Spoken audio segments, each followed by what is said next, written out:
मई माह 2025 का महीना वृषभ राशि के लोगों के लिए कैसा होने वाला है।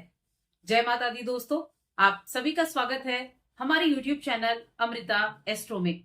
और आज की इस वीडियो में मैं बात कर रही हूं मई माह के बारे में, जिसकी चर्चा इस वर्ष की शुरुआत से हो रही थी, क्योंकि इस महीने में राहु, केतु और गुरु जैसे ग्रह का राशि परिवर्तन है। देखिए, इस साल में बड़े बड़े ग्रहों का राशि परिवर्तन होना था और शनि तो राशि बदल ही चुके हैं। बाकी राहु और केतु इस बार 18 मई को राशि बदलेंगे और 14 मई को बृहस्पति का गोचर होगा। अब इनका जो राशि परिवर्तन होना है, इस राशि परिवर्तन का प्रभाव इस महीने में सबसे ज्यादा आपको देखने को मिलने वाला है। वो किस तरह से मिलने वाला है, चलिए इसके बारे में जान लेते हैं। पहले ग्रहों की बात कर लेते हैं। ये राशि फल चंद्र राशि पर आधारित है। वृषभ राशि की मैं बात कर रही हूं। तो देखिए, वृषभ राशि की अगर बात करें तो अभी तक आपकी राशि में बृहस्पति विराजमान थे और अब 14 मई को ये आपके दूसरे घर में चले जाएंगे, यानी आपके दूसरा घर धन भाव में गुरु का प्रवेश हो जाएगा, जो मिथुन राशि है। इसके बाद मंगल आपके तीसरे घर में बैठे हुए हैं, जहां वो नीच की अवस्था में होते हैं।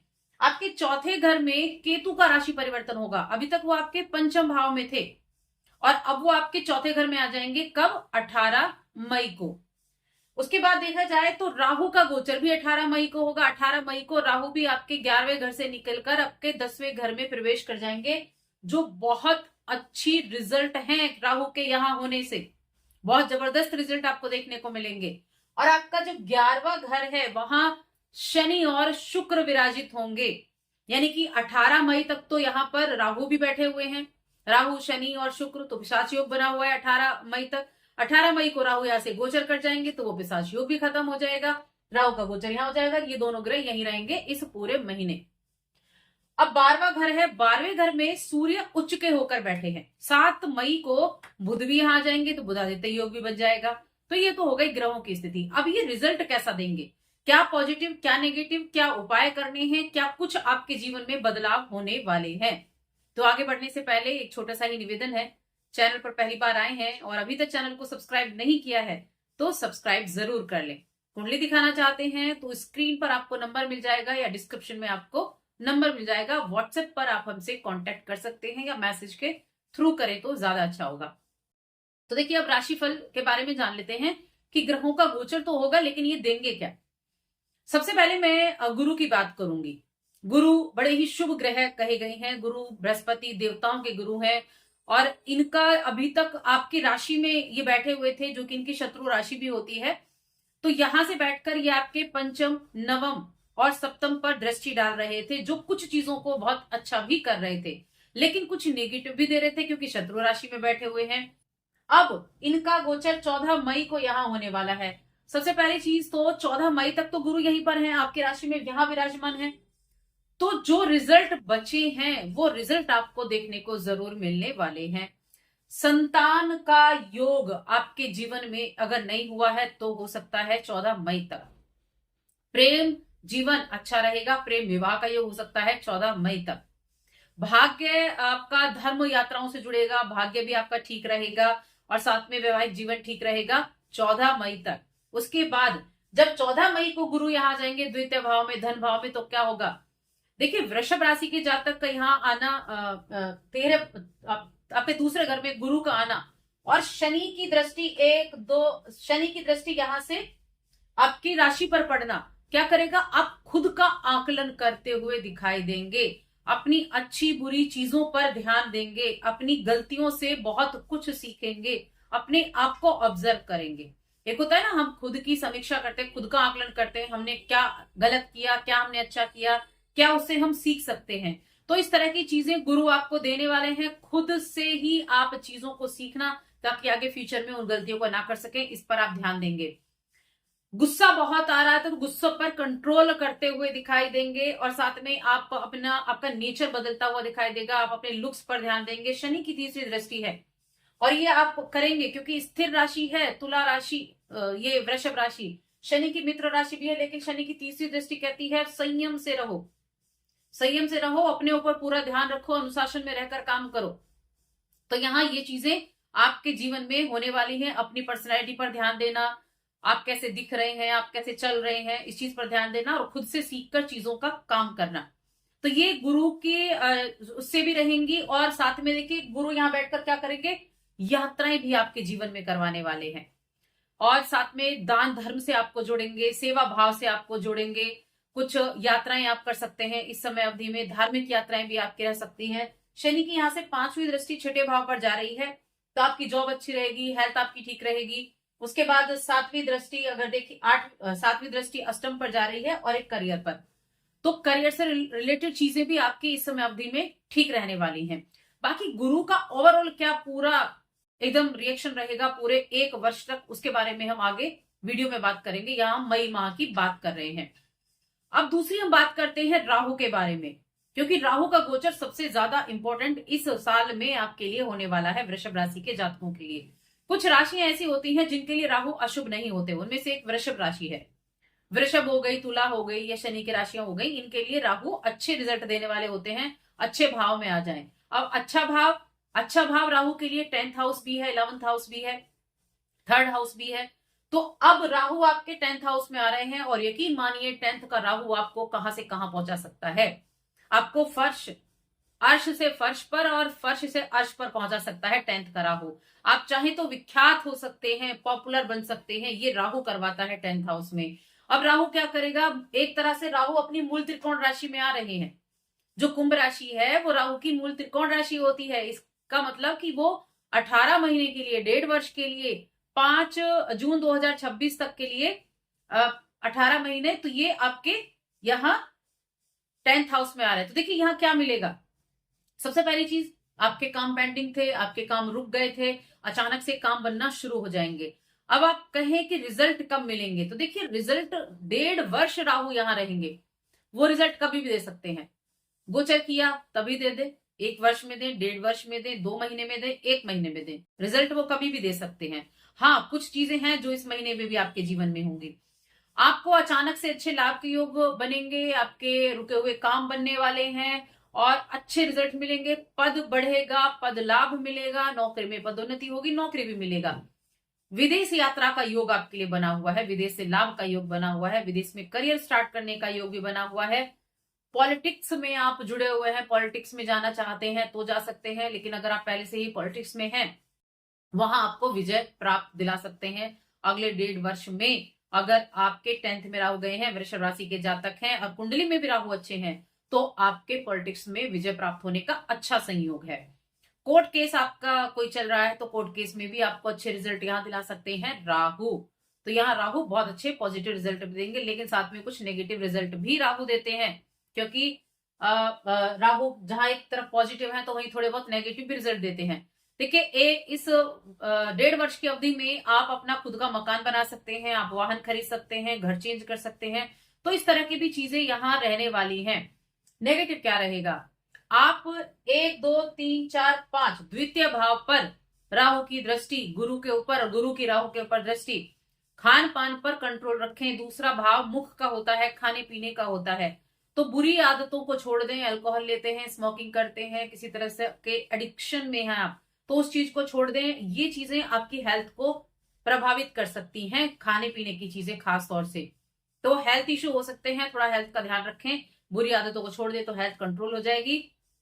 कुछ ऐसी इशू भी हो सकते हैं, देखिए 7वीं 8वीं और 9वीं दृष्टि आपकी राहु की आपके छठे घर पर रोग के भाव पर जा रही है, तो यहाँ कुछ ऐसी हेल्थ इशू हो सकते हैं, जैसे कुछ गुप्त रोग वगैरह हो जाना या हिडन इशू हो जाना, इस तरह की चीजें आपकी इस समय अवधि में हो सकती हैं। तो थोड़ा सा हेल्थ का ध्यान रखना है, हेल्थ के लिए आपको राहु के उपाय भी करने हैं। अब अगली बात हम यहाँ करने वाले हैं सूर्य की।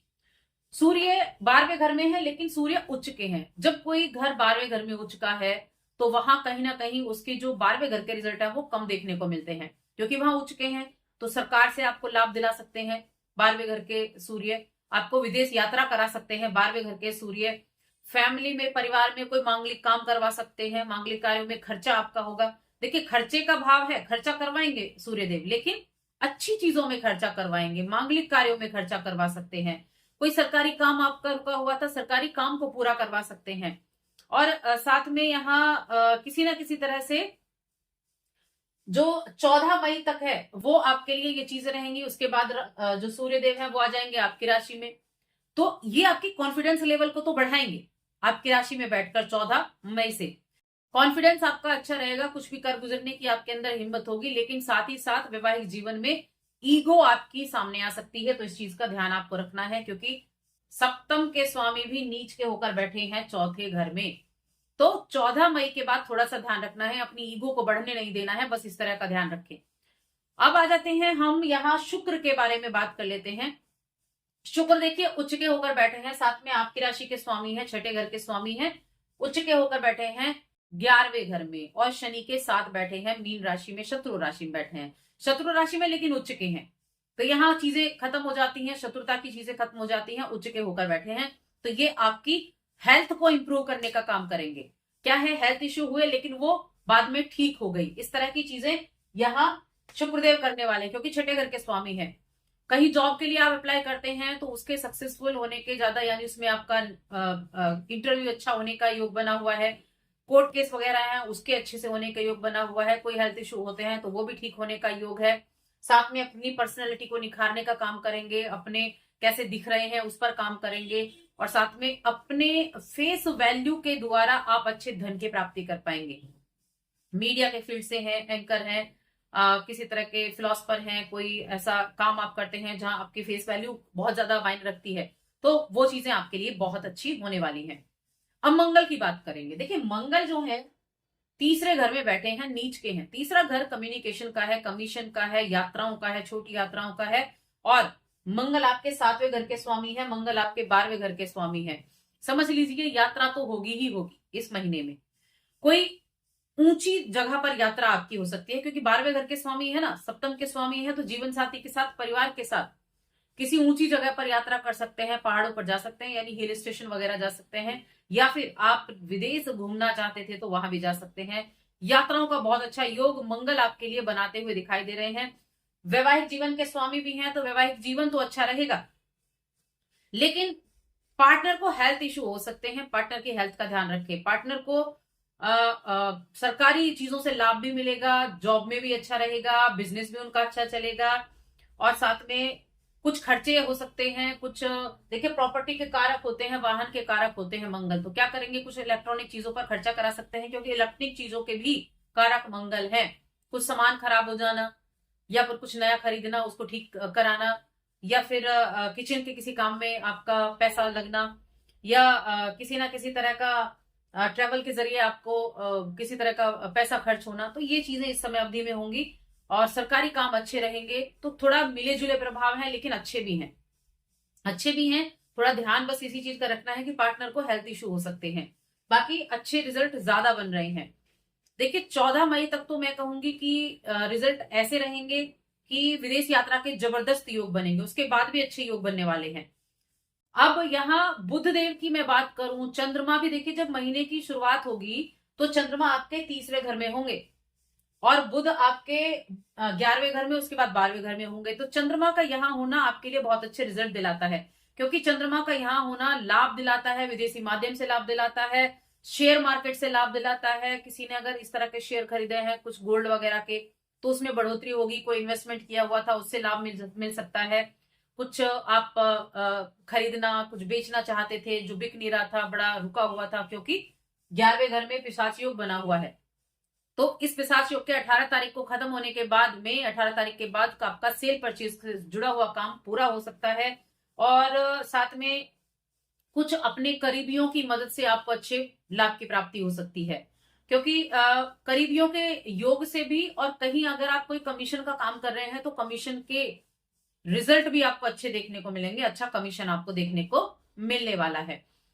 अपने काम के अकॉर्डिंग मीडिया से जुड़ा काम करते हैं तो कमीशन से जुड़ा काम करते हैं, तो देखिए कोई प्रॉपर्टी से जुड़ा हुआ काम होगा तो भी। अब नेगेटिव क्या है इस पूरे महीने में, सबसे पहली चीज तो है माता पिता को हेल्थ इश्यू हो सकते हैं, माता पिता की स्वास्थ्य का ध्यान रखें। आपके पार्टनर को हेल्थ इश्यू हो सकते हैं, उनके स्वास्थ्य का ध्यान रखें। माता पिता के हेल्थ में पैसा खर्च हो सकता है, उसके लिए तैयार रहें, क्योंकि केतु का भी तो गोचर होगा, केतु आपके 4th हाउस में जाएंगे, तो ये थोड़ा सा माता को सेहत संबंधी समस्या आपको दे सकते हैं। शनि जो आपके भाग्य के स्वामी हैं और करियर के स्वामी है, 11th हाउस में बैठे हुए हैं, तो 18 मई तक पिता को भी हेल्थ इश्यू हो सकते हैं, तो उनके भी हेल्थ का आपको ध्यान रखना है। और नेगेटिव क्या था? नेगेटिव ये था कि किसी भी चीज को जो आप एडिक्शन में है उसको बंद करना है, स्मोकिंग से दूर रहना है, खाने पीने की चीजों पर कंट्रोल करना है। बाकी आपके लिए बहुत अच्छा ये महीना रहने वाला है। अब उपाय क्या करने हैं? तो देखिए, राहु के लिए जो सबसे अच्छा उपाय है वो क्या है? राहु के लिए सबसे अच्छा उपाय है या तो भगवान शिव की आराधना करें, प्रतिदिन शिवलिंग पर अर्घ्य देकर आए, ओम नमः शिवाय का जाप करें, पहली चीज। दूसरा, भैरव की आराधना कर सकते हैं। तीसरा, दुर्गा सप्तशती का पाठ कर सकते हैं। ये उपाय आप कर सकते हैं। एक उपाय और करें, हनुमान जी की आराधना आप कर सकते हैं। तो बस आज की इस वीडियो में इतना ही। वीडियो कैसी लगी हमें कमेंट करके जरूर बताएं। जय माता दी।